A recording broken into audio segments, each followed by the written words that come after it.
Hello बच्चों, मैं आप सभी का स्वागत करती हूँ अल्फा इंस्टीट्यूट में। तो आप सभी का जितने भी बच्चे क्लास में आ चुके हैं सभी को good evening good evening good evening. तो आई होप कि आप सभी लोग बहुत अच्छे होंगे और आपकी जो तैयारी हो बहुत अच्छे तरीके से चल रही होगी। ठीक है, तो आज की ही क्लास में हम लोग करेंगे इंपॉर्टेंट क्वेश्चन जो कि मैंने कल की क्लास में कराया था। और मैंने आपको ये बोला था बेटा, अगर हमने ये डेली डेली ये क्वेश्चन अगर हम कर लेते हैं लास्ट टाइम में तो आपके इसमें 40 नंबर पक्का है। ठीक है, तो इसके आगे क्लास को हम जारी रखते हैं, इसके आगे क्वेश्चन को हम डिस्कस करते हैं। तो जितने भी बच्चे क्लास में आ चुके हैं सभी को good evening good evening good evening. ठीक है, चलिए स्टार्ट करते हैं। प्रसव से आप क्या समझते हैं बताइए। प्रसव से आप क्या समझते हैं बताइए, यानी प्रसव से आप क्या समझते हो आप बताइए। आप सभी को पता है बेटा, प्रसव एक ऐसी क्रिया होती है जिसमें एक शिशु का जन्म होता है। ठीक है, क्या है प्रसव से आप क्या समझते हैं और इसे आप बताइए। तो देखो, प्रसव की बात करें तो निषेचन के लगभग, है ना, फर्टिलाइजेशन के लगभग 266 डे बोला जाता है या लगभग 9 मंथ, है ना। आपकी एनसीईआरटी कहती है कि 9 से 9.5 मंथ, है ना। एक प्रॉपर तरीका भी नहीं होता भाई कि हाँ 9 मंथ ही होता है। एक प्रॉपर तरीका भी आप इसको नहीं कह सकते कि 9 मंथ ही, किसी का 9 मंथ से ज्यादा, किसी का 9.5 मंथ। तो ये एनसीईआरटी हमारी कहती है कि 9 से 9.5 मंथ या 266 डे से या 9 मंथ की जो अवधि होती है। ठीक है, तो निषेचन से लगभग 266 दिन, ठीक है, या 9 माह तक की अवधि सगर्भता अवधि या गर्भ अवधि कहलाती है। ठीक है, तो ये एक पॉइंट हम नोट करते हुए चलेंगे और समझते हुए चलेंगे। ठीक है, तो क्या लिखोगे अगर हम प्रसव की बात करें, हेडिंग क्या है हमारी, प्रसव। प्रसव की बात करें तो प्रसव में क्या लिखोगे कि निषेचन के बाद, निषेचन के बाद, किसके बाद, निषेचन के बाद, निषेचन के बाद यानी कि जब क्या हो रहा है, फर्टिलाइजेशन की क्रिया हो रही है। ठीक है, तो निषेचन के बाद लगभग 266 दिन या 9 मंथ। ठीक है, निषेचन के बाद लगभग, लगभग, ठीक है, लगभग 266 दिन, ठीक, कितना, 266 दिन या 9 माह। ठीक है, 9 माह यानी कि जो 9 मंथ होता है, यानी कि लगभग 266 डे या तो 9 माह। ठीक है, यानी कि जो हमारा 9 माह है, तो 9 माह तक की अवधि सगर्भता अवधि या गर्भ अवधि कहलाती है। ठीक है, 9 माह तक की अवधि, ठीक है, 9 माह तक की अवधि, की अवधि सगर्भता अवधि, ठीक है, सगर्भता, तो सगर्भता अवधि, ठीक है, सगर्भता अवधि या गर्भ अवधि कहलाती है। ठीक है, गर्भ अवधि कहलाती है।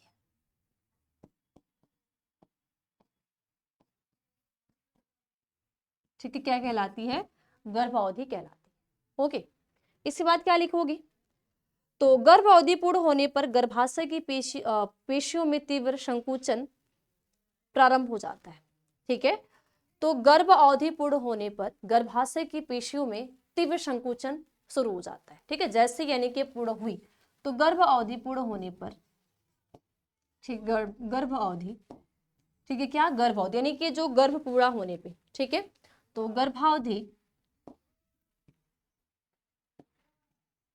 तो गर्भा अवधि पूर्ण होने पे,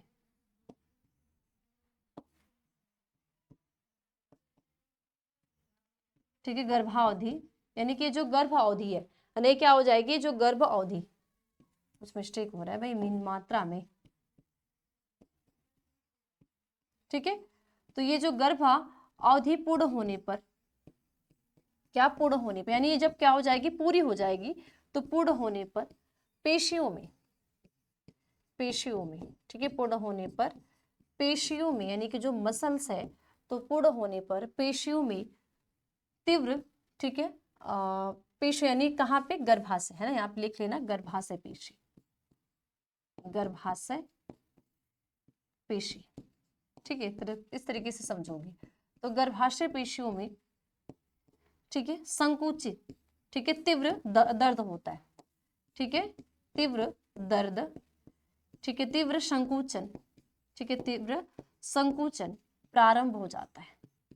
ठीक है, क्या होगा, ये प्रारंभ हो जाता है यानी कि स्टार्ट हो जाता है।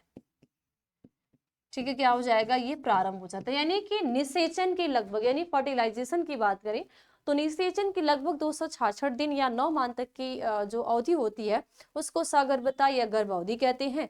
और निषेचन पूर्ण होने के बाद जो हमारी मसल्स यानी कि यूट्रस मसल्स होती है, जो गर्भाशय पेशी होती है, इन गर्भाशय पेशी में बहुत ज्यादा तीव्र यानी कि हाई दर्द यानी बहुत ज्यादा दर्द स्टार्ट हो जाता है। ठीक है, यहाँ पे पेन होना स्टार्ट हो जाता है। ठीक है, तो शिशु का जन्म गर्भाशय की अनैच्छिक पेशियों में संकुचन की लंबी प्रक्रिया से प्रारंभ होता है, इसे प्रसव संकुचन कहते हैं। ठीक है, तो आगे क्या लिखोगे, शिशुओं में, ठीक है, शिशु का जन्म, शिशु का जन्म, ठीक है, शिशु का जन्म है ना, जो शिशु है तो शिशु का जन्म गर्भाशय की, ठीक है, गर्भाशय की अनैच्छिक, ठीक है, अनैच्छिक पेशियों में, तो गर्भाशय की अनैच्छिक पेशियों में, पेशियों में, ठीक है, जो अनैच्छिक क्या है पेशियां, तो अनैच्छिक पेशियों में संकुचन की लंबी प्रक्रिया प्रारंभ, ठीक है, प्रारंभ, लंबी प्रक्रिया प्रारंभ से लंबी प्रक्रिया से प्रारंभ होता है। ठीक है, तो अनैच्छिक पेशियों में लंबी, ठीक है, लंबी प्रक्रिया से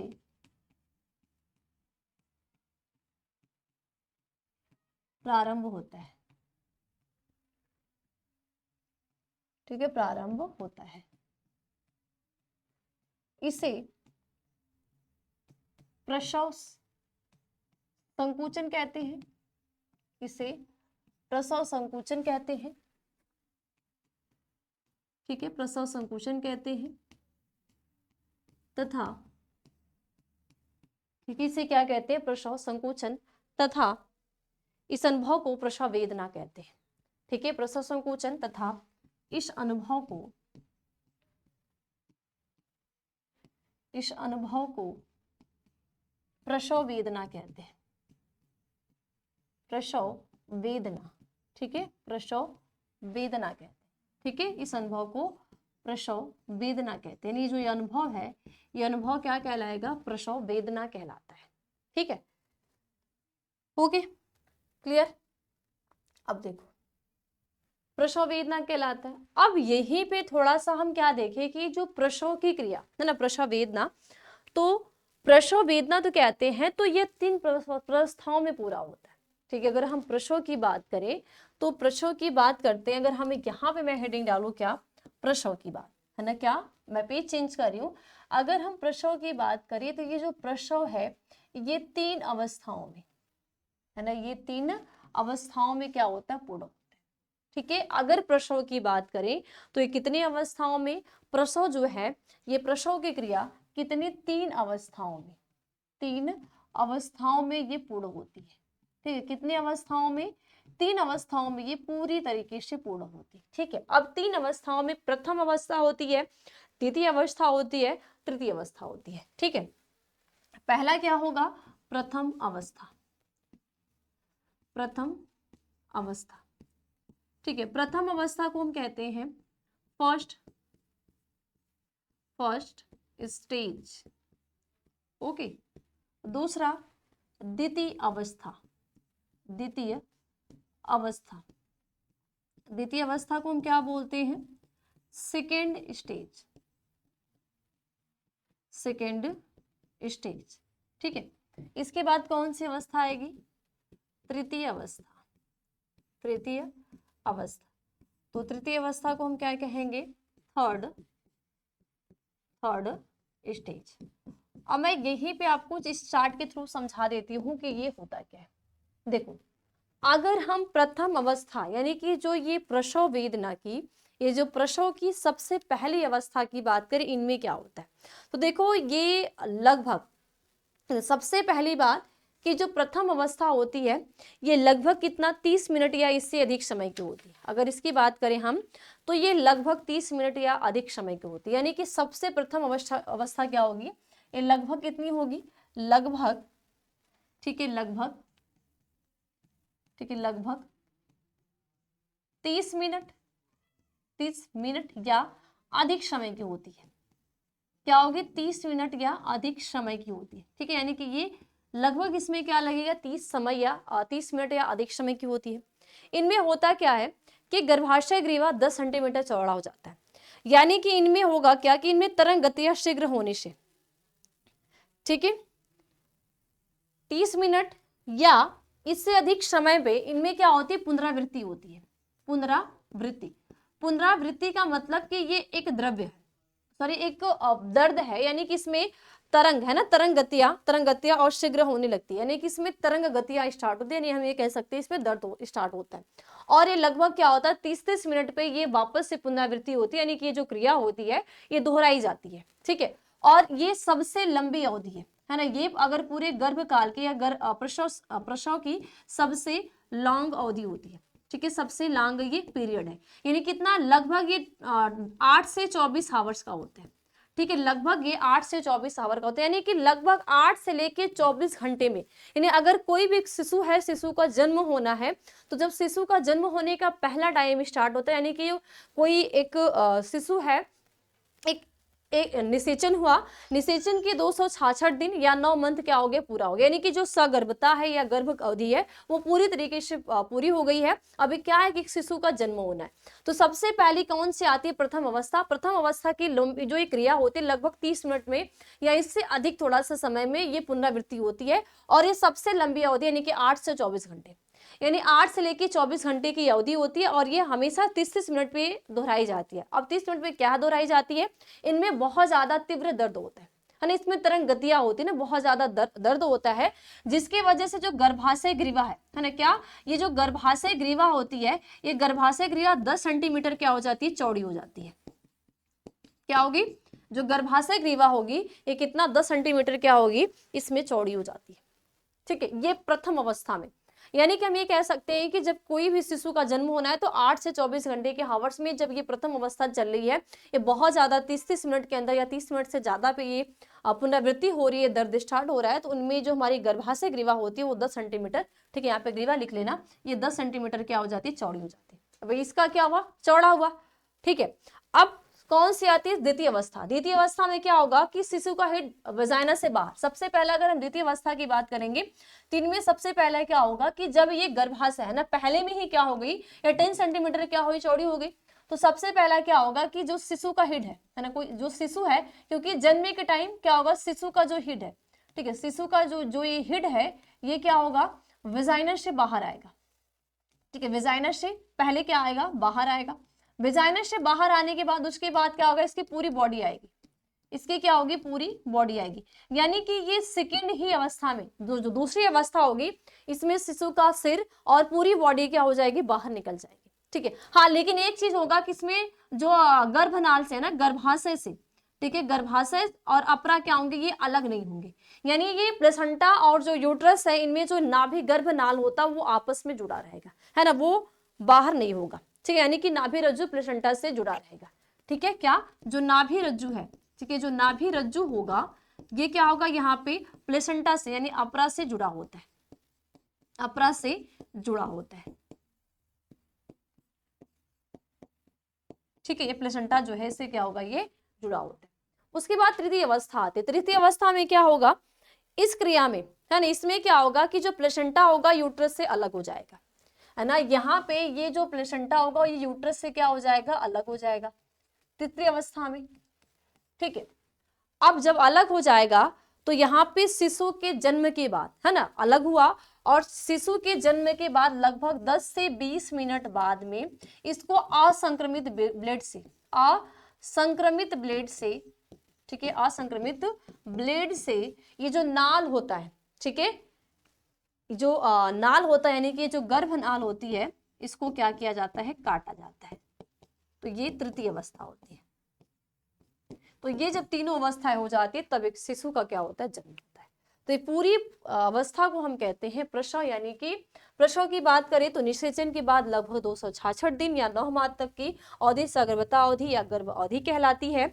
और गर्भ अवधि पूर्ण होने पर गर्भाशय यानी पेशी यानी गर्भाशय पेशी में तीव्र संकुचन प्रारंभ हो जाता है, और शिशु का जन्म गर्भाशय के अनैच्छिक पेशियों में लंबी प्रक्रिया से प्रारंभ होता है और प्रसव संकुचन कहते हैं, तथा इस अनुभव को प्रसव वेदना कहते हैं। ठीक है, और ये तीनों स्टेज होती है। और एक चीज, इन तीनों स्टेज में अगर हम बात करें कि मेन रोल किसका है, तो इनमें मेन रोल अगर हार्मोन्स की बात करें, है ना, इनमें कौन सा हार्मोन्स ये रोल निभाता है, तो इनमें ऑक्सीटोसिन हार्मोन्स, कौन सा, ऑक्सीटोसिन, ऑक्सीटोसिन जो हार्मोन्स है, यही हार्मोन्स क्या करेगा, ये हमारी मास्टर ग्लैंड से रिलीज होता है और जैसे ही कहाँ जाएगा, यूट्रस के पेशियों में बहुत ज्यादा इसको संकोचित करेगा, तब जाके एक शिशु का जन्म होता है। ठीक है, तो ये होती है प्रसव की क्रिया। नेक्स्ट क्वेश्चन, पुष्पी पादपों में लघु बीजाणु जनन का सचित्र वर्णन कीजिए। यानी पुष्पी पादपों में लघु बीजाणु जनन का सचित्र वर्णन कीजिए, यानी कि जितने भी पुष्पी पादप हैं इनमें जो लघु बीजाणु जनन की क्रिया होती है, तो लघु बीजाणु जनन की क्रिया का सचित्र वर्णन कीजिए। ठीक है, तो पुष्पी पादपों में लघु बीजाणु जनन का सचित्र वर्णन कीजिए, यानी कि जो पुष्पी पादप है, मैं आपको लघु बीजाणु जनन का सचित्र वर्णन करना है। देखो, पुष्पी पादपों की बात करें तो यहाँ पे मैं आपको डायग्राम के थ्रू समझा रही हूँ, आप बहुत अच्छे तरीके से लिख लेना। देखो, ये पुंकेसर भाग है, ठीक है, ये क्या होता है, ये हमारा भाग कौन सा है, पुंकेसर है। ठीक है, क्या है, पुंकेसर है। ठीक है, जब हम इस पुंकेसर का क्या करते हैं, जब इस भाग का हमने क्या किया, सेक्शन कट किया, तो सेक्शन कट करने पे हमें कुछ इस प्रकार की संरचनाएं नजर आती है। ठीक है,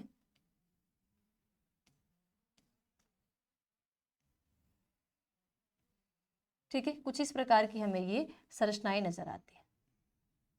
ठीक है, जब हम क्या करते हैं, अगर हम इस पुंकेसर का सेक्शन कट किए, तो सेक्शन कट करने पे हमें ये संरचनाएं नजर आती है। इस लघु बीजाणुधानी में चार, यानी इस परागकोश के अंदर चार क्या होते हैं, लोब्स होते हैं। ठीक है, चार क्या होते हैं, लोब्स होते हैं। ठीक है, यानी कि दो पाली होती है और दोनों पाली में एक दो दो लोब्स, यानी एक पाली में दो लोब्स होते हैं। ठीक है, इन्हीं को हम कहते हैं लघु बीजाणुधानी। ठीक है, लघु बीजाणुधानी। ठीक है, लघु बीजाणु धानी कहते हैं। ठीक है, अब इसी लघु बीजाणु धानी जो है, इस लघु बीजाणु धानी में होते हैं बीजाणु जन्योत्तक कोशिकाएं। ठीक है, इनमें क्या होगा, बीजाणु जन्योत्तक कोशिकाएं होती है। ओके, अब यही की जो बीजाणु उत्तक कोशिकाएं होती है, यानी कि माना बात यहाँ की हाइपोडर्मल सेल है ना, कौन सी, हाइपोडर्मल सेल, हाइपोडर्मल सेल।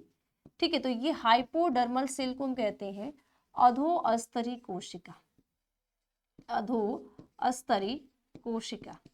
ठीक है, तो ये जो अधोअस्तरी कोशिका होती है, ये अपने आकार को बढ़ा देती है ना, अपनी इनकी जो आकार होती है, जो साइज होता है, इस साइज को बढ़ाता है और बढ़ाने के बाद ये चेंज हो जाता है पर पशु कोशिका में, पर पशु कोशिका में। ठीक है, पर पशु कोशिका में ये चेंज हो जाता है। ठीक है, तो पर पशु कोशिका में ये जैसे चेंज होता है, ठीक है, इस पर पशु कोशिका में क्या होता है, समसूत्री विभाजन, समसूत्री विभाजन। ठीक है, पर पशु कोशिका क्या करती है, समसूत्री विभाजन की क्रिया को दर्शाती है। अब जैसे ही इस पर पशु कोशिका में समसूत्री विभाजन होता है, ये दो कोशिकाओं का निर्माण करती है। एक तो पहली कोशिका इनकी होती है प्राथमिक, प्राथमिक भित्ति कोशिका। ठीक है, प्राथमिक भित्ति कोशिका का निर्माण करती है और दूसरी होती है ये प्राथमिक, ठीक है, प्राथमिक, प्राथमिक पुंज बीजाणु कोशिका का, पुंज बीजाणु कोशिका का।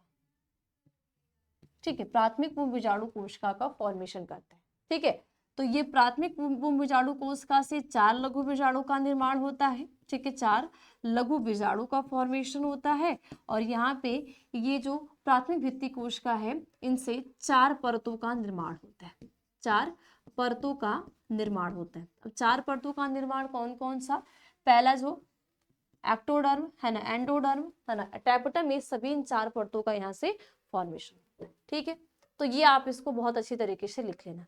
नेक्स्ट क्वेश्चन, मानव के मादा जनन तंत्र का एक नामांकित चित्र बनाइए।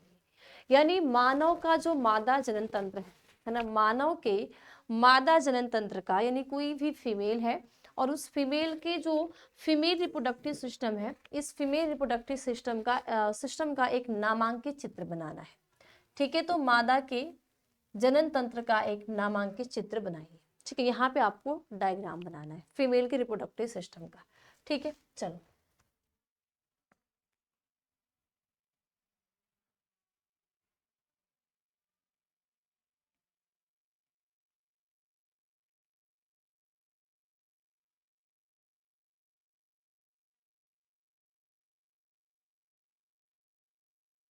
ठीक है। जो मादा का जनन तंत्र की बात करें हम, तो ये उल्टे नासपाती के आकार की संरचना होती है। ठीक है, जो नासपाती होता है तो ये उल्टे नासपाती के आकार की जो महिला का जनन तंत्र होता है ये उल्टे नासपाती के आकार की ये संरचना होती है। ठीक है, कैसे उल्टा जो नासपाती होगा उस नासपाती के आकार की ये संरचना होती है। ठीक है, इसके साथ साथ इसके एक जोड़ी अंडाशय, ठीक है, और यहाँ पे भी एक जोड़ी अंडाशय, यानी कैसे बादाम के आकार की संरचना जैसा, और स्नायु के द्वारा गर्भाशय से जुड़े होते हैं। किसके द्वारा? स्नायु के द्वारा ये गर्भाशय से जुड़े होते हैं। ठीक है, ओके।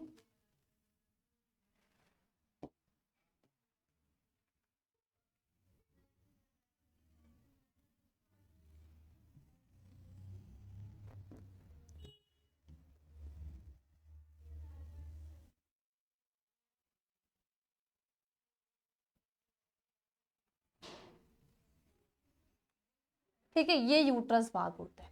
देखो, अब अगर एक एक पार्ट्स के बारे में हम जाने, तो एक पार्ट्स की बात करें तो देखो, ये इसके अंदर क्या है? एग है। ठीक है, इसके अंदर क्या है? एक एग है।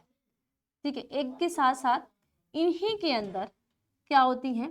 ये रक्त वाहिनियां होती हैं। ठीक है, ये रक्त वाहिनियां होती हैं। ठीक है, और भी सारी चीजें यहाँ पे प्रेजेंट होती है। ठीक है, देखो, तो इस भाग को, ये जो भाग है ये क्या है? ओवरी है। ठीक है, इस पूरे भाग को ओवरी। ठीक है, अब इस ओवरी के अंदर क्या है? एग है। ओके, क्या है? एग है। और हिंदी में क्या बोलते हो? अंडाशय।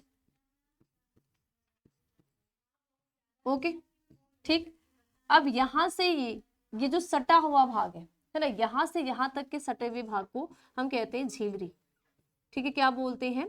झिल्ली कहते हैं। ठीक है, सटे हुए भाग को क्या बोलेंगे? झिल्ली कहते हैं। झिल्ली को हम क्या कहेंगे? फिम्बरी। ठीक है, झिल्ली को हम क्या बोलते हैं? फिम्बरी कहते हैं। ठीक है, फिम्बरी। अब जैसे फिम्बरी से ही ये जो चौड़ा भाग है, इस चौड़े भाग को बोला जाता है कीपक। कीपक को हम कहते हैं इनफंडीबुलम। इनफंडी, ठीक है, इनफंडीबुलम कहते हैं। ठीक है, इनफंडीबुलम कहते हैं। इतनी बात क्लियर? उसके बाद यहां से यहां तक का जो चौड़ा भाग है, इस चौड़े भाग को बोला जाता है एम्पुला, हम कहते हैं। एम्पुला को हिंदी में कहते हैं तुम्बिका। तुम्बिका का मतलब क्या होगा? कि ऐसा स्थान, है ना। तुम्बिका का मतलब क्या हो जाएगा? कि ऐसा स्थान जहां पे सिर्फ क्या हो रही है? फर्टिलाइजेशन की क्रिया, यानी वह स्थान जहां पे सिर्फ क्या होती है? निषेचन की ही क्रिया होती है, बाकी उसके अलावा कुछ भी ना हो। तो वह स्थान जहां पे क्या हो? निषेचन की क्रिया, यानी कि फर्टिलाइजेशन की क्रिया होती है। ठीक है, इतनी बात क्लियर? फिर इसके बाद ये जो पतला भाग है, इस भाग को हम कहते हैं संकीर्णन पथ। ठीक है, संकीर्णन पथ कहते हैं। ठीक है, संकीर्णन पथ कहते हैं। ठीक है, ये जो चौड़ा भाग है, इस चौड़े भाग को हम बोलेंगे संकीर्णन पथ। ठीक है, उसके बाद अच्छा, ये जो भाग है, इस भाग को हम कहते हैं ग्रीवा। ठीक है, ग्रीवा कहते हैं, गर्भाशय ग्रीवा। और इसके बाद ये भाग जो है, सबसे लास्ट वाले भाग को हम कहते हैं योनि, यानी कि विजाइना कहते हैं। ओके, अब यहाँ इस पूरे भाग को, ये भाग जो होता है, इस भाग को हम फंडस भाग कहते हैं। ठीक है, हमारा फंडस भाग है। और पूरे भाग को गर्भाशय कहते हैं। ठीक है, गर्भाशय कहते हैं। ठीक है, अब इस गर्भाशय में देखें तो इनकी 3 परतें होती हैं। ठीक है, 3 परतें कौन कौन सी? पेरीमेट्रियम, सबसे बाहरी परत पेरी। ठीक है, पेरीमेट्रियम। ठीक है, मैट्रियम। तो सबसे बाहरी परत को पेरीमेट्रियम, दूसरे को हम कहते हैं मायोमेट्रियम। ठीक है, मायोमेट्रियम। ठीक है, और सबसे जो अंदर वाली लेयर है, इसको हम कहते हैं एंडोमेट्रियम। मैट्रियम। ठीक है, एंडोमेट्रियम। तो यही जो एंडोमेट्रियम टूटती है, तो यहीं से क्या होती है? ब्लीडिंग होती है। ठीक है, क्या होती है? ब्लीडिंग होती है। जो ऋतुस्राव, यानी कि जो आर्तव चक्र की क्रिया होती है, उस आर्तव चक्र की क्रिया में ये पूरी तरीके से संपन्न होता है, यानी कि परिगर्भाशय, मध्य गर्भाशय और अंतर्गर्भाशय कहते हैं। तो ये जो आपका डायग्राम हुआ, ये क्या हुआ? एक मादा के, यानी जनन तंत्र का। तो सिर्फ पूछ क्या रहा है कि मानव के मादा जनन तंत्र का एक नामांकित चित्र बनाए, यानी कि जो मादा है, इस मादा के जनन तंत्र का सिर्फ आपको वली वन नामांकित चित्र बनाना है। ठीक है, तो देखो, हाँ, एक चीज और मैं बता दूं कि यहाँ से यहाँ तक के जो भाग होगा, इस पूरे भाग को, जैसे हमने इस पूरे भाग को क्या बोला, गर्भाशय बोला, तो यहाँ से यहाँ तक ये तो इसके पार्ट है, तो इस पूरे भाग को हम कहते हैं अंडवाहिनी। क्या? अंडवाहिनी कहते हैं। अंडवाहिनी यानी कि ओविडक्ट कहते हैं। ठीक है, अंडवाहिनी यानी कि ओविडक्ट। और आपको ये पता है कि जब ऑपरेशन की क्रिया होती है, शल्य की क्रिया होती है, तो इसी अंडवाहिनी पे क्या, या तो चीरा लगा दिया जाता है या तो काट दिया जाता है ना, यानी कि यहीं पे, है ना, यहीं पे क्या हो जाएगा, चीरा काट लगा दिया जाए, काट दिया जाएगा कि इस कीपक भाग से, क्योंकि अगर अंडाशय से किसी को ग्रहण करता है, अंडाशय से जो अंडाणु को ग्रहण करने वाला भाग ये हमारा कीपक भाग होता है, तो यहीं पे चीरा या कट लगा दिया जाता है, जिससे कि ये कीपक में ही रह जाए, आगे जो अंडाणु हमारा वो पहुंच ही ना पाए। ठीक है, जिससे कि ये एक अस्थायी विधि होती है। क्या होती है? एक अस्थायी विधि होती है। ओके, चलिए नेक्स्ट क्वेश्चन, मासिक चक्र को परिभाषित कीजिए। ये जो मासिक चक्र है, इस मासिक चक्र को परिभाषित कीजिए। यानी हम मासिक चक्र किसे कहते हैं, तो मासिक चक्र को परिभाषित कीजिए। मासिक चक्र की, मासिक चक्र को देखो हम एक नाम और कहते हैं, उस मासिक चक्र को हम कहते हैं मेंस्ट्रुएशन। ठीक है, मेंस्ट्रुएशन साइकिल। ठीक है, मासिक चक्र को हम कहते हैं, यानी कि जो मासिक धर्म है या जो मासिक चक्र है, इसको हम मेंस्ट्रुएशन साइकिल कहते हैं। तो अगर हम मासिक चक्र की बात करें तो ये लगभग 28 से 29 दिन की साइकिल होती है ना, और ये सिर्फ मेल में नहीं पाई जाती है, महिलाओं में ही पाई जाती है। यानी कि अगर ये गुण है, ये जो कैपेसिटी है या जो क्षमता पाई जाती है, ये सिर्फ फीमेल में पाई जाती है, ना कि ये मेल में पाई जाती है। तो हेडिंग क्या डालोगे? मासिक चक्र।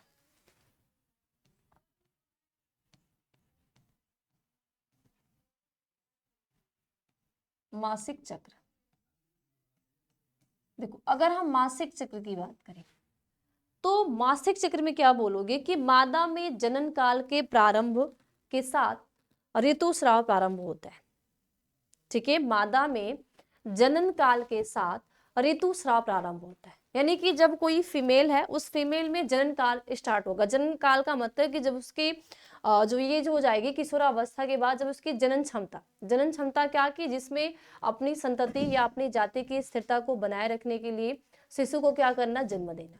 तो जैसे ही कोई फीमेल है ना, कोई भी फीमेल है, जब उसकी जनन क्षमता स्टार्ट होती है, या उसके हम ये कहें कि उसका जो रिप्रोडक्टिव ऑर्गन परिपक्व होता है या पूरी तरीके से विकसित होता है, तो उसी टाइम पे ऋतुस्राव भी स्टार्ट होता है। क्योंकि ये दोनों क्रियाएं ही एक साथ स्टार्ट होते हैं ना, ये बारी बारी से नहीं होंगी। जैसे ही जनन काल स्टार्ट हुआ और ऋतुस्राव स्टार्ट हुआ तो जनन क्षमता आई। ठीक है, और ऋतुस्राव नहीं हुआ तो ये जो जनन क्षमता होती है वो नहीं विकसित होती है। ठीक है, तो मादा में जनन काल के प्रारंभ से ऋतुस्राव प्रारंभ होता है। ठीक है, तो क्या लिखोगे? मादा में जनन काल से, जनन काल के प्रारंभ से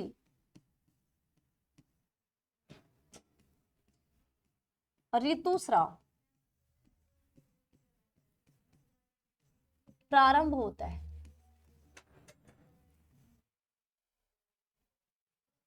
ठीक है, ऋतुस्राव प्रारंभ होता है।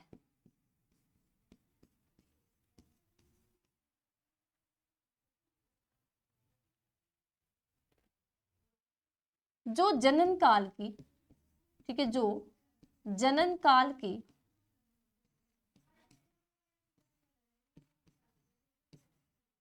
ठीक है, जो जनन काल की समाप्ति के पश्चात रुक जाता है,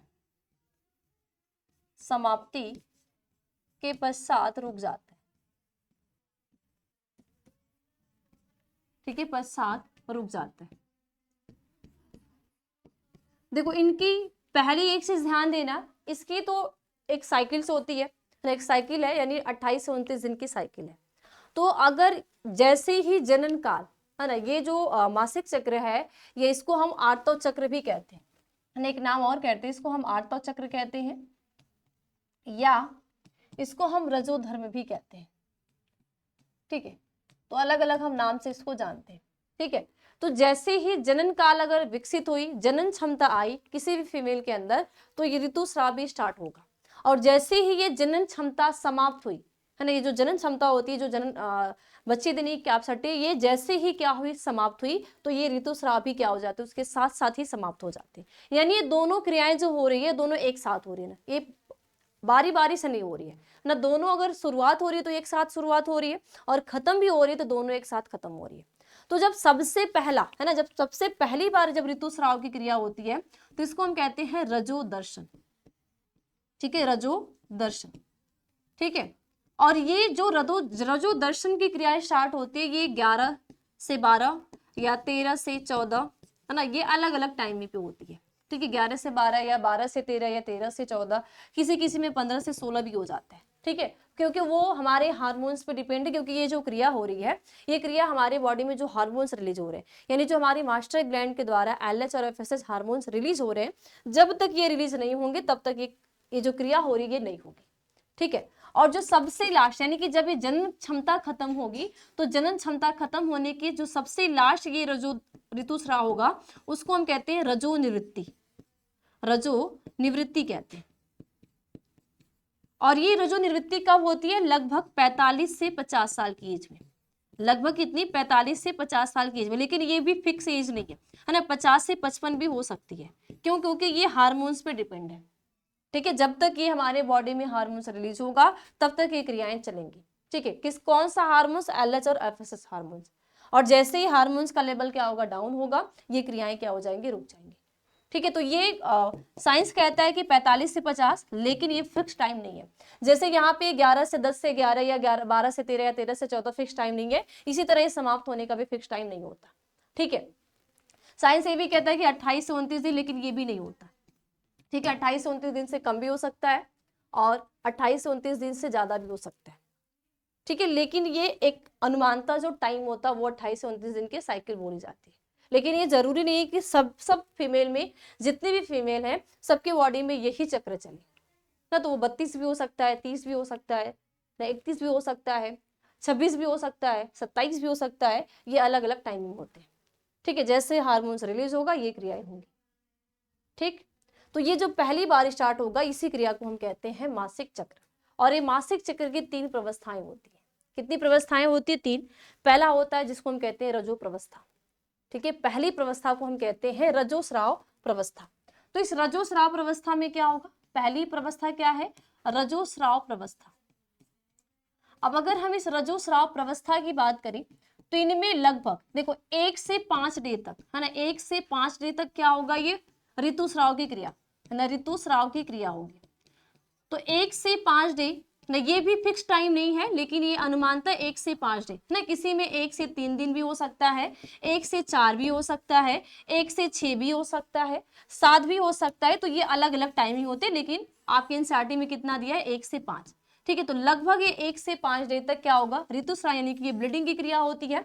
अब जैसे छठे से लेके ना, छठे से लेके कितना, 11 या 12 या 13 है ना, जिस हिसाब से है ना, अगर 2 है 3 है तो वो जो काउंट होगा वो कम या ज्यादा होता रहेगा। ठीक है, तो लगभग 6 से लेके 12 तक क्या होगा, हार्मोन्स रिलीज होगा। यानी क्या होते हैं, हार्मोन्स रिलीज होते हैं। कौन सा हार्मोन्स, एलएच और एफएसएच। यही दोनों हार्मोन्स मास्टर ग्लैंड यानी पीयूष ग्रंथि के द्वारा रिलीज होते हैं। और ये कहाँ काम करते हैं, अंडाशय पे। ठीक है, अंडाशय में काम करते हैं जहां पे एग का फॉर्मेशन होगा। ठीक है, अब ये जो एग बनेगा लगभग कितना, 13 दिन में ये पूरी तरीके से ये बन के रेडी हो गया। ठीक है, 13 दिन में क्या हुआ, ये बहुत अच्छी तरीके से यानी पूरी तरीके से बन के रेडी हो गया। आया कौन सा, 14। तो 14 डे में क्या होगा, ये ओव्यूलेशन की क्रिया जिसको हम कहते हैं अंडोत्सर्ग की, ऑब्जेक्टिव क्वेश्चन में पूछा जाता है कि ओव्यूलेशन की जो क्रिया होती है, जो अंडोत्सर्ग की क्रिया होती है, आर्तव चक्र के किस डे पे होती है। ठीक है, ये जो ओव्यूलेशन की क्रिया या आर्तव चक्र जो क्रिया होगी वो अंडोत्सर्ग के किस दिन पे होती है, तो हम कहते हैं 14वां दिन पे होती है। लेकिन भाई अगर इतना मान लो कि जिसका 30 है तो वो 14वें पे नहीं होगी, 15वें पे होगी। ठीक है, तो वो अलग अलग टाइमिंग होती रहती है। ठीक है, और उसके बाद लास्ट वाली आती है 14वें दिन के बाद, जो हमारी लास्ट वाली अवस्था आती है उसको हम कहते हैं पश्च अंडोत्सर्गीय प्रवस्था, यानी कि अंडोत्सर्ग के पास बाद की प्रवस्था, जो हमारा ये फिर से वापस से ये पुट्टिकाएं बनती हैं और ब्लीडिंग होने के लिए हमारी जो अंडाशय में जो चेंज होते हैं वो स्टार्ट हो जाते हैं। ठीक है, तो ये मासिक चक्र होते हैं। नेक्स्ट क्वेश्चन, जनसंख्या नियंत्रण हेतु गर्भ निरोधन के विभिन्न विधियों की विवेचना करें। यानी जनसंख्या नियंत्रण हेतु जो हमारे समाज में जनसंख्या इतनी ज्यादा बढ़ रही है, तो जनसंख्या नियंत्रण करने के लिए, जनसंख्या को कंट्रोल करने के लिए, तो अगला क्वेश्चन क्या है कि जनसंख्या नियंत्रण हेतु गर्भ निरोधन की विभिन्न विधियों का विवेचना करें। यानी कि अगर हमें जनसंख्या को कंट्रोल करना है ना, हमारे समाज में, क्योंकि देखो अगर जनसंख्या बढ़ेगी, है ना, इतना तो आपको पता है कि हमारे पास जो रहने की भूमि है वो नहीं बढ़ सकती, ठीक है, हमारे पास जो रहने की भूमि है वो भूमि हमारी नहीं बढ़ सकती, ठीक है। तो अगर हमारी जनसंख्या बढ़ती जाएगी तो हमें आवास की प्रॉब्लम होगी, हम रहेंगे कहाँ, ठीक है। इसके बाद अब जब जगह जगह जनसंख्या बढ़ेगी तो रहने के लिए जब आवास बनने लगेंगे तो हमारे पास जो कृषि योग्य भूमि होती है वो नहीं रहेगी। अब पेट को चलाने के लिए, पोषण के लिए हमें क्या चाहिए, पोषण चाहिए, है ना। अब पोषण हमें कहाँ से मिलेगा, यानी भोजन हमें कहाँ से मिलेगा, जब हमारे पास कृषि के लिए पर्याप्त क्या होगी, भूमि होगी। अब जब उस पर्याप्त भूमि होगी और उस भूमि पे क्या होगा, जब खेती की जाएगी तब हमें क्या होगा, खाने के लिए भी चीजें मिलेंगी, ठीक है। तो हमारे अच्छे समाज के लिए, हमारे अच्छे फ्यूचर के लिए ये परिवार कल्याण नियोजन के तहत बहुत सारे तकनीकों का यूज किया जाता है, जिसमें एक गर्भ निरोधक की विधि होती है। और ये गर्भ निरोधक की विधि ये हमारी जनसंख्या कंट्रोल करने की विधि है। यानी इसके थ्रू हम क्या कर सकते हैं, अपनी जो हमारी जनसंख्या है उस जनसंख्या को बहुत अच्छी तरीके से कंट्रोल कर सकते हैं, ठीक है। तो जनसंख्या नियंत्रण हेतु गर्भ निरोधक की विभिन्न विधियों की विवेचना कीजिए। ओके, ठीक है। तो जनसंख्या नियंत्रण हेतु गर्भ निरोधक की विधियों का उपयोग करिए, ठीक है। तो देखो विवेचना करें तो हम जनसंख्या नियंत्रण की बात करें तो मैं पेज को अलग ले रही हूँ क्योंकि एक ही पेज पे सब एडजस्ट हो जाए, ठीक है। अब बच्चे हम बात करते हैं गर्भ निरोधक की। गर्भ निरोधक, ठीक है, गर्भ निरोधक विधि का, ठीक है, गर्भ निरोधक विधि की हम बात करते हैं। अब हम गर्भ निरोधक विधि की बात करें तो बच्चे गर्भ निरोधक विधि में बहुत सारे मेथड आते हैं, है ना। अगर हम इस गर्भ निरोधक विधि की बात करें तो इनमें हमें बहुत सारे मेथड आते हैं। कौन कौन से, देखिए,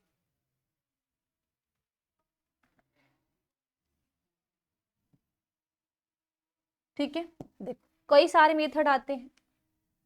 एक प्राकृतिक विधि, ठीक है, दूसरा रोध आता है, ठीक है, तीसरा गोलियां आता है, चौथा रासायनिक विधि आता है, ठीक है, जिसमें गोलियां किया जाता है, और एक आपका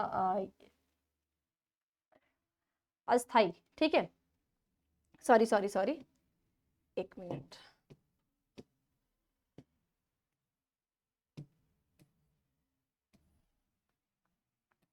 ठीक है। देखो अब अगर हम गर्भ निरोधक विधि की बात करें तो ये गर्भ निरोधक विधि दो होती है ना, दो प्रकार की इसमें विधि आती है। देखो पहला होता है, एक तो होता है, एक इसके अंतर्गत आता है अस्थाई विधि, अस्थाई विधि, ठीक है। एक क्या आएगा, अस्थाई विधि, और दूसरा आता है अस्थाई विधि। एक अस्थाई विधि और दूसरा अस्थाई विधि, ठीक है। तो अगर हम गर्भ निरोधक की विधियों की बात करें, कितनी सारी मेथड या कितनी विधियां इसके अंतर्गत आती है, तो इसके अंतर्गत दो विधि आती है, ठीक है, एक अस्थाई विधि और एक अस्थाई विधि, ठीक है। अब हम बात करते हैं अस्थाई विधि की, ठीक है। तो अस्थाई विधि के अंतर्गत कई सारी विधि आती है, ठीक, कौन कौन सी, ठीक है। पहली जो आती विधि, उस विधि को हम कहते हैं प्राकृतिक विधि, प्राकृतिक, प्राकृतिक विधि। पहली जो विधि आती है उस विधि को हम कहते हैं प्राकृतिक विधि कहते हैं, ठीक है। इस प्राकृतिक विधि के अंतर्गत तीन मेथड आते हैं। देखो क्या क्या, पहली जो आएगी इसके अंतर्गत, पहला होगा आवधिक संयम, ठीक है, आवधिक संयम, ठीक है, आवधिक संयम, ठीक है। पहली इसके अंतर्गत जो विधि आएगी वो आती है आवधिक संयम, ठीक है। दूसरा होगा बाह्य स्खलन, ठीक है, दूसरी जो विधि इसके अंतर्गत आएगी बाह्य स्खलन, ठीक है। और तीसरी इसके अंतर्गत जो विधि आएगी स्तनपान, स्तनपान अनार्त, ठीक है, स्तनपान अनार्त, ठीक है, स्तनपान अनार्तो, ये 3 विधि आती है। आवधिक संयम की बात करें तो आवधिक संयम में ये बोला जाता है कि 10वें से, है ना, 10वें से 17वें डे, ठीक है, 10वें से 17वें दिन तक, ठीक है, आवधिक संयम, है ना, 10वें से 17वें दिन तक लैंगिक संपर्क से दूरी, ठीक है, लैंगिक संपर्क से दूरी, ठीक है, लैंगिक संपर्क से क्या हो, दूरी हो, ठीक है, लैंगिक संपर्क से क्या की जाए, दूरी की जाए। यानी कि जब भी 10 से 17वें दिन, क्योंकि 14वें दिन क्या है भाई, 14वें दिन की जो क्रिया होती है वो 14वें दिन है अंडोत्सर्ग की क्रिया, और उस टाइम एक इतना ज्यादा चांसेस होते हैं, बहुत ज्यादा चांसेस होते हैं गर्भधारण के। तो अगर प्रावधिक संयम में अगर 10 से 17वें दिन क्या किया जाए, मैथुन क्रिया को रोक दिया जाए या खुद पे कंट्रोल कर लिया जाए तो हम गर्भ निरोधक से बच सकते हैं, ठीक है। दूसरा क्या आती है, जो दूसरी मेथड आती है, दूसरी मेथड के अंतर्गत बाह्य सक्लन। बाह्य सक्लन में क्या होगा कि माना बात, ठीक है, ठीक है, मैथुन क्रिया के समय, ठीक है, इनमें क्या होगा, मैथुन क्रिया के समय, जो मैथुन क्रिया होगी तो मैथुन क्रिया के समय, ठीक है, के समय वीर्य को योनि से बाहर निकालना, योनि से बाहर निकाल देना, ठीक है। या हम कह सकते हैं कि मैथुन क्रिया के समय जब भी वीर्य सेचन की क्रिया हो तो लिंग को क्या कर देना, बाहर निकाल देना, ठीक है। और स्तनपान अनार्थों में क्या बोला जाता है कि लगभग अगर कोई भी महिला बच्चे को दूध पिला रही है, कोई भी महिला है अगर वो बच्चे को अपना स्तनपान करा रही है, दूध पिला रही है, तो वो 6 मंथ तक, लगभग 6 मंथ तक वो उनमें ये जो अंडोत्सर्ग की क्रिया या आर्तव चक्र रुकी होती है, तो लगभग 6 मंथ तक उसमें गर्भधारण यानी प्रेगनेंसी नहीं हो सकती है, ठीक है। तो ये आपकी प्राकृतिक विधि आ गई, है ना, नेचुरल मेथड आ गई। दूसरी विधि क्या आती है, इसके अंदर जो दूसरी विधि है, तो दूसरी विधि इसमें आता है रोध, ठीक है। दूसरी विधि क्या होता है, रोध होता है। अब अगर हम रोध की बात करें तो रोध में 2 चीजें होती है, ठीक है। इसमें रोध में मादा में भी विरोध होता है, ठीक है, मादा में भी ये रोध होता है, ठीक है, मादा के लिए भी रोध पाया जाता है और पुरुष के लिए भी रोध पाया जाता है, ठीक है, पुरुष रोध भी यानी कि पुरुष बैरियर भी प्रेजेंट होता है, ठीक है, ओके। अब हम मादा की बात करें तो मादा में होता है डायाफ्राम, डायाफ्राम, ठीक है, डायाफ्राम, ग्रीवा टोपी, ठीक है, ग्रीवा टोपी, ये किसमें यूज होती है, ये महिला में यूज होती है, ठीक है। और ये पुरुष रोध में क्या होगा, पुरुष रोध में यूज होता है कंडोम, ठीक है। इस कंडोम को हम कहते हैं एक नाम और, जिसको हम निरोध कहते हैं, ठीक है, निरोध कहते हैं, ठीक है। तो एक चीज ये ध्यान देना कि ये सिर्फ एक बार यूज होता है, ये क्या होगा, एक बार, यानी ये एक बार यूज होता है। अगर एक बार इसको हम यूज कर लिए, ठीक है, एक बार यूज होता है। अगर एक बार हमने इसको यूज कर लिया, पुरुष ने इसको यूज कर लिया, तो दोबारा इसको हम रीयूज नहीं कर सकते, ठीक है। लेकिन ये कई बार, है ना, ये हमें कह सकते हैं कि 3 से 4 बार या 2 से 3 बार, ठीक है, ये 2 से 3 बार यूज होता है ना। इसका हमने यूज कर लिया, ठीक है, यूज कर लिया और यूज करने के बाद इसको निकाला, फिर वापस इसको हम सही तरीके से क्रीम के यानी जो जेल होते हैं क्रीम के थ्रू इसको धुल के साफ करके इसको फिर हम दोबारा से यूज कर सकते हैं। तो ये दूसरी विधि आ जाती है, इसके अंतर्गत रोध की आती है। अब तीसरी जो विधि आती है, तीसरी विधि इसमें आती है गोलियां, है ना। तीसरी विधि इसी के अंतर्गत क्या आएंगी, गोलियां क्या आती है, ठीक है, क्या आएगी, गोलियां। अब गोलियां में क्या होगी, गोलियां की बात करें तो इस गोली के अंतर्गत 2 गोली आती है, ठीक है, इसके अंतर्गत 2 गोली, एक तो माला डी, ठीक है, माला डी, और दूसरी जो गोली का नाम है उस दूसरी गोली का नाम है सहेली, ठीक है। एक का नाम है माला डी और एक का नाम है सहेली, ठीक है। अब अगर हम माला डी की बात करें तो ये गोली मुख से होती है, ठीक है,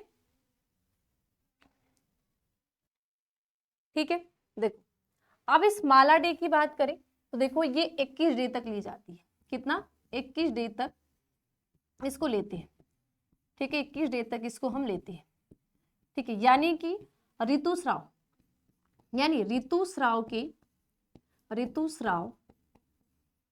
प्रथम दिन से, ऋतुस्राव के क्या, प्रथम डे से लेकर, ठीक है, प्रथम डे से 21 डे तक ली जाती है। यानी हम ये कह सकते हैं कि 3 सप्ताह तक, है ना, 3 वीक तक।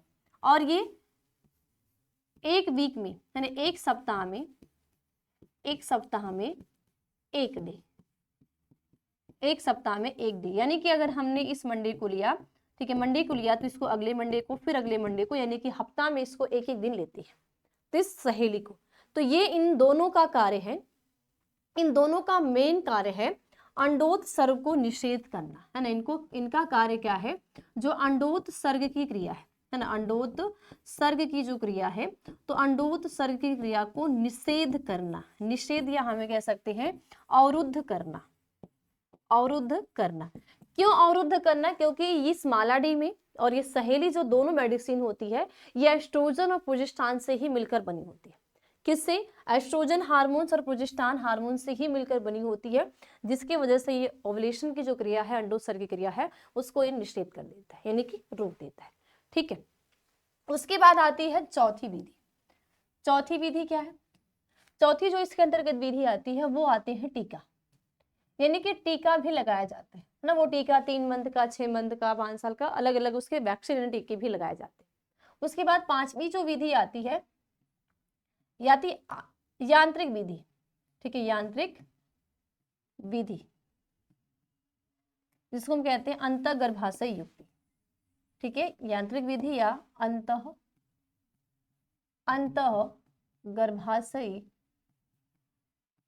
अंतःगर्भाशयी युक्ति कहते हैं। अंतःगर्भाशय युक्ति में कई सारी चीजें आती हैं, जैसे कापटी, ठीक है, कापटी, ठीक है, मल्टीलोड, ठीक है, मल्टीलोड, ठीक है, 370, ये जितने भी इसके अंतर्गत ये विधियां आती है। ठीक है, हिपेस लूप हो गया, है ना, इसी के अंदर क्या आएगा, हिपेस लूप हो गया। तो ये सभी यानी गर्भाशय में यूज करने वाली। ये कापटी क्या होती है, ये कापटी तांबे की, है ना, ये तांबे की किसकी बनी होती है, तांबे की बनी संरचना होती है ना। ये टी आकार की संरचना, है ना, टी आकार की संरचना होती है, ये बनी किससे होती है, तांबे से बनी होती है। जब ये तांबे से बनी होती है तो इसमें कापर आयन रिलीज होते हैं। तो कापर आयन जब रिलीज होते हैं तो इनका मेन काम होता है फर्टिलाइजेशन यानी निषेचन क्रिया को रोकना। ठीक है, जो निषेचन क्रिया हो रही है, इस निषेचन क्रिया को रोकना। ठीक है, अब इसके बाद जो अस्थाई विधि आती है, ठीक है, अब इसके बाद क्या आती है, अस्थाई विधि। अस्थाई विधि में 2 विधियां आती है। ठीक है, अस्थाई विधि में जो विधि आती है उसको हम कहते हैं बंध्याकरण। ठीक है, बंध्याकरण कहते हैं। ठीक है, बंध्याकरण कहते हैं। अब ये जो बंध्याकरण होता है ये दोनों में होता है, यानी मेल और फीमेल दोनों में। ठीक है, बंध्याकरण मेल में, मादा में और पुरुष में, दोनों में होता है। ठीक है, ये जो बंध्याकरण की क्रिया होगी ये मादा और पुरुष दोनों में। ठीक है, तो मादा में जो होता है उसको हम कहते हैं टुबैक्टोमी, टुबैक्टोमी। ठीक है, और पुरुष में जो होती है उसको हम कहते हैं वॉक्सेक्टॉमी, वॉसेक्टॉमी। ठीक है, वॉसेक्टॉमी। ठीक है, या इसको हम कहते हैं शल्यक्रिया, शल्यक्रिया। यानी इनमें क्या किया जाएगा, चाहे अंडवाहिनी, ठीक है, चाहे अंडवाहिनी हो और चाहे शुक्रवाहिनी हो, इन दोनों को या तो काट दिया जाएगा या तो बांध दिया जाएगा। इस विधि में, इस मेथड में या तो इसको काट दिया जाएगा या तो इसको बांध दिया जाएगा। ठीक है, तो ये होते हैं गर्भ निरोधक की विधियां। इन सभी का यूज जब हम करेंगे तो हम इससे बच सकेंगे। ठीक है, नेक्स्ट क्वेश्चन आता है क्रोमोजोमी यानी गुणसूत्रीय विकार से आप क्या समझते हैं, और निम्नांकित गुणसूत्रीय विकार के कारणों एवं संबंधित असमानता के लक्षण को लिखिए। यानी क्रोमोजोमी, क्रोमोजोमी को हम कहते हैं गुणसूत्रीय विकार। तो गुणसूत्रीय विकार से आप क्या समझते हैं, निम्नांकित में से सभी के बारे में आपको एक एक करके लिखना है। ठीक है, ठीक है, तो हेडिंग हम क्या डालेंगे, गुणसूत्रीय विकार। ठीक है, गुणसूत्रीय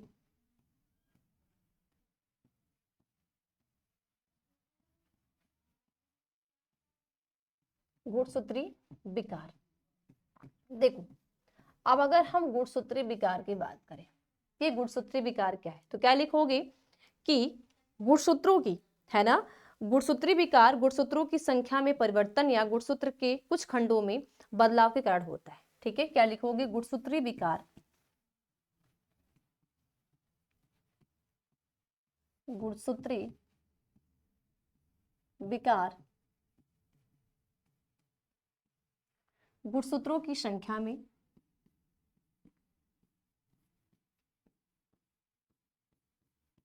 गुणसूत्रों की संख्या में या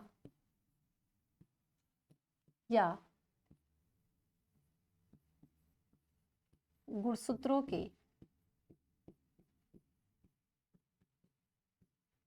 खंडों में बदलाव के कारण, ठीक है, गुणसूत्रों के खंडों में बदलाव के कारण होता है, ठीक है, खंडों में बदलाव के कारण, ठीक है, तो बदलाव के कारण होता है। या तो उसका जो खंड है उस खंड में कोई भी दिक्कत आ जाए या कोई भी प्रॉब्लम हो जाए, या तो उसकी जो संख्या है ना, जो संख्या है उस संख्या में किसी प्रकार का क्या आ जाए, बदलाव आ जाए, उसको ही हम कहते हैं गुणसूत्री विकार कहते हैं, ठीक है, उस मेथड को, उस विधि को हम कहते हैं गुणसूत्री विकार। तो सबसे पहले हम बात करते हैं डाउन सिंड्रोम की, है ना, किसकी बात करेंगे, डाउन सिंड्रोम की, क्योंकि एक एक के बारे में पूछ रहा है। तो सबसे पहले हेडिंग डालेंगे डाउन सिंड्रोम।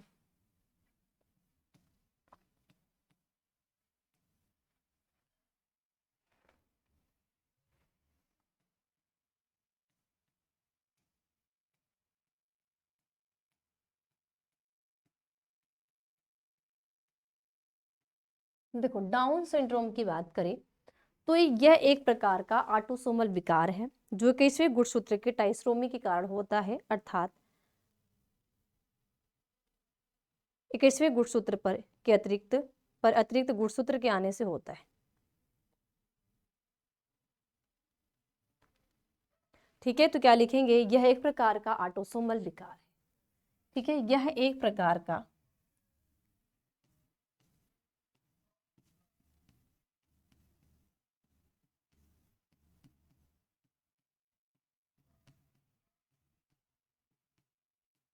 ऑटोसोमल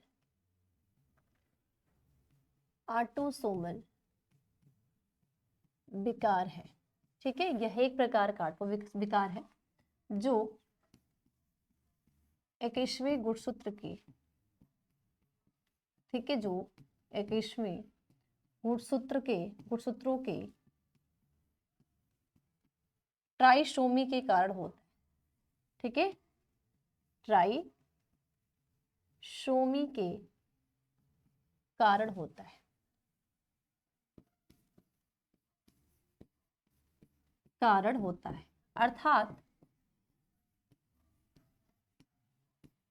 अर्थात 21वें गुणसूत्र के, ठीक है, अर्थात 21वें गुणसूत्र के एक अधिकता के कारण होता है, एक अधिकता के कारण होता है, ठीक है, एक किसके, अधिकता के कारण होता है, ठीक है, एक अधिकता के कारण होता है, यानी कि यहाँ पे क्या हो जाएगी, एक की बढ़ोतरी हो जाती है, ठीक है, यानी कि संख्या में एक क्या हो जाएंगे, यहाँ पे बढ़ जाते हैं, ठीक है। इसमें 46 के स्थान पे 47 गुणसूत्र हो जाते हैं। इस विकार में प्रमुख लक्षण गोल चेहरा, ठीक है, खुला मुंह, ठीक है। तो इस विकार में, ठीक है, आगे इस विकार में, ठीक है, इस विकार में 46 के जगह 46 के जगह 47 गुणसूत्र हो जाते हैं,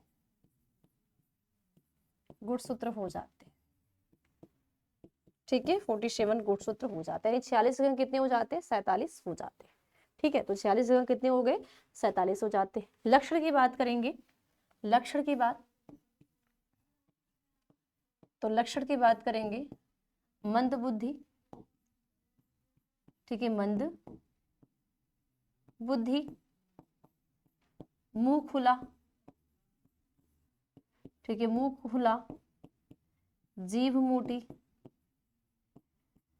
ठीक है, जीभ मोटी, माथा चौड़ा,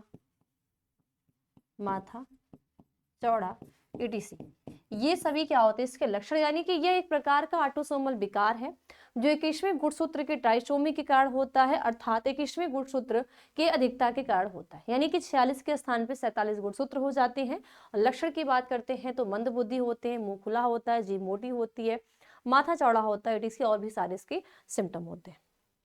ठीक है, और भी इसके क्या होते हैं लक्षण पाए जाते हैं। ठीक है, आगे बात करते हैं क्लाइफेंटन सिंड्रोम की, है ना। ये जो क्लाइफेंटन सिंड्रोम है ये क्या होता है, तो देखो क्लाइफेंटन सिंड्रोम की बात करें तो क्लाइफेंटन सिंड्रोम जो है यह एक्स गुणसूत्र के ट्राइसोमी के कारण होता है। ठीक है, ये भी क्या है एक्स गुणसूत्र के ट्राइसोमी के कारण होता है।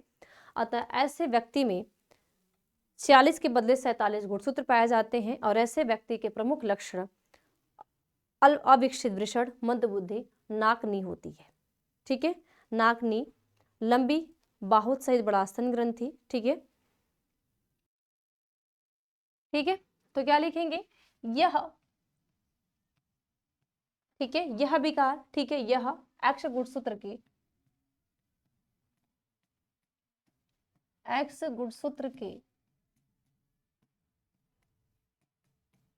ट्राइसोमी के कारण होता है। ठीक है, ट्राइसोमी के कारण होता है। ठीक है, इसमें 46 के स्थान पे 46 के स्थान पे, ठीक है, स्थान पर 47 गुणसूत्र पाए जाते हैं। 47 गुणसूत्र पाए जाते हैं।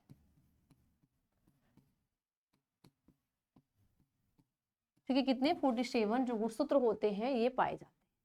ठीक है, ऐसे व्यक्ति के प्रमुख लक्षण हैं। ठीक है, ऐसे व्यक्ति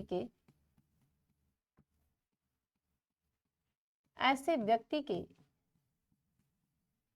प्रमुख लक्षण हैं जैसे, ठीक है, प्रमुख लक्षण हैं जैसे कि जो ऐसे व्यक्ति हैं तो ऐसे व्यक्ति क्या है प्रमुख लक्षण हैं जैसे अल्पविकसित वृषण। ठीक है, अविकसित वृषण। ठीक है, अविकसित वृषण। ठीक है, यानी कि इनका वृषण जो होगा क्या होगा अविकसित होगा। मंदबुद्धि, नाक लंबी। ठीक है, स्तन ग्रंथि बड़ी। ठीक है, वृषण, नाक लंबी।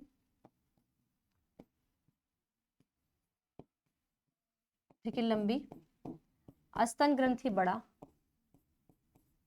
ठीक है, स्तन ग्रंथि क्या होगा बड़ा होगा, यानी कि इनकी जो मेमोरी ग्लैंड होगी वो क्या होगी बड़ा होगा। ठीक है, और ध्वनि, ठीक है, तथा हाई पिच्ड ध्वनि। ठीक है, ध्वनि बड़े, और ऐसे नर बांझ होते हैं। ठीक है, ऐसे नर बांझ होते हैं। बांझ होती है मतलब कि ये क्या कर सकते हैं, इनमें रिप्रोडक्शन की क्रिया या जो हम जनन क्षमता कहते हैं तो इनमें जनन क्षमता विकसित नहीं होती है।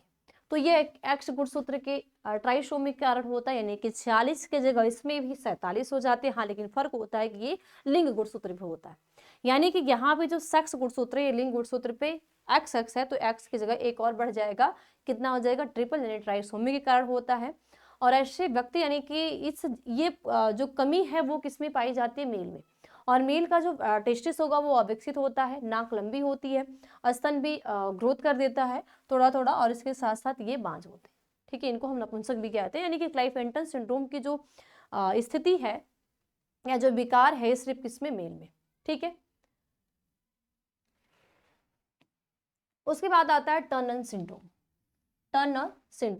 अब ये टर्नर सिंड्रोम क्या होता है देखो, तो यह मोनोसोमी के कारण होता है, यानी ये किसके मोनोसोमी के कारण होता है। मोनोसोमी कारण मतलब कि एक में घट जाता है, तो यह मोनोसोमी के कारण होता है, अर्थात 46 के बदले 45 गुणसूत्र होते हैं। ऐसी मादा बांझ होती है जिसमें रूडिमेंट्री अंडाशय अल्प विकसित, स्तन, ठीक है, अल्प गर्भाशय सहित मासिक स्राव या अंडोत्सर्ग नहीं होता। ठीक है, तो हम क्या लिखेंगे, यह मोनोसोमी के कारण होता है। ठीक है, यह यह मोनोसोमी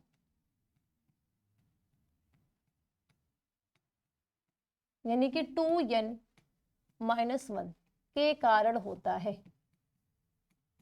कारण होता है, ठीक है, कारण होता है, ठीक है। इसमें 46 की जगह 45 गुणसूत्र होते हैं।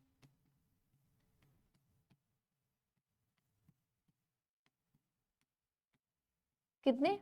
45, यानी कि 46 की जगह कितने हो जाएंगे? 45। तो 46 की जगह कितने? 45 गुणसूत्र होते हैं। ऐसी मादाएं बांझ होती है, बांझ होती है, क्योंकि